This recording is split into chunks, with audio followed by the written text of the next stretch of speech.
The New York Knicks failed once again to get out of a second round. This has been a problem for the New York Knicks. This is the first time since, if I'm not mistaken, the 2013-2014 Knicks with Carmelo Anthony, Amari Stoudemire, and that 54-win team. And Julius Randle, who was all-NBA player this year again, doesn't show up in the playoffs when you need him. It's been a huge problem since the day the Knicks re-signed him. Now, I'm not blaming this all on Julius Randle because there's a lot of aspects of this series that you can point out that hurt the Knicks. Tom Thibodeau did not outcoach Spoelstra. Spoelstra was the better coach. He's one of the best coaches in the NBA. He proved it again that he is a better all-around coach than Tom Thibodeau. But you see, Quigley, he couldn't do anything in this series. It took a while for Quigley to figure things out against the Cavaliers in the later half of that series.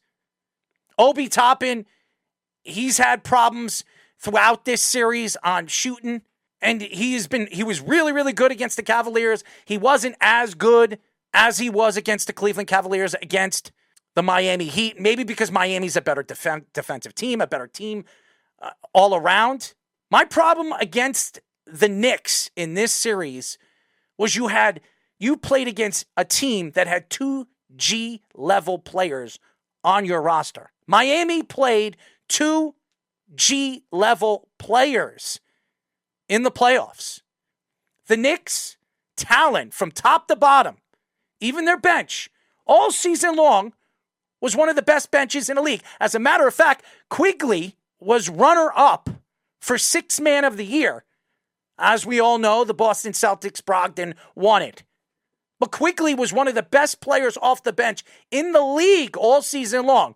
Couldn't do anything in the playoffs. Yes, he hurt his ankle in the Miami Heat series, and he didn't play the last game or last 2 games. That didn't mean a difference to the way the Knicks played throughout that series. The second half of every single game, Miami outplayed the Knicks. The Knicks had problems keeping the ball in bounds. RJ Barrett made mistakes. Julius Randle made mistakes. Emmanuel Quigley made mistakes. Obi Toppin made a lot of lousy mistakes throughout that series. The only player that played every single game with his heart and soul, especially on his sleeve, was Jalen Brunson. Jalen Brunson showed everybody that this guy is the real deal, that this guy is a superstar player, that he will be the face of this generational Knicks team moving forward.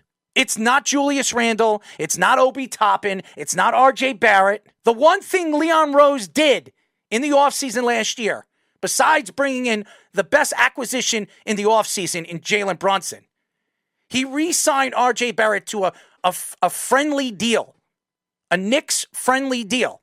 Mitchell Robinson got a 4-year extension, a friendly deal for the New York Knicks. What the Knicks positioned themselves to do in the offseason this year is they have to move on from Fournier. They have to move that contract. They don't have a first-round draft pick after the lottery last night. They were 1 pick away from getting the 11th pick, which would have been Dallas's. If Dallas didn't get in the top 10, it would have been the Knicks pick. The Knicks have no luck ever in the lottery. Never. So they don't have a first-round draft pick, and they don't have a second-round draft pick this year. You look at the Knicks right now, and you put the Knicks in a situation this offseason, they have to find their number 2 guy. Julius Randle is not the guy. The Knicks have made it a priority over the last couple of years to make Julius Randle happy. But he has done nothing for this team in the playoffs. Yes, he's a fantastic regular season player. You look at his numbers, he's averaging 24, 25, and almost 10 and 7. Fantastic numbers in the regular season. It doesn't work in the playoffs. And you look at where the Knicks are today, they're in a very good spot. As a matter of fact, this might be the best spot the Knicks have been in over 15 years.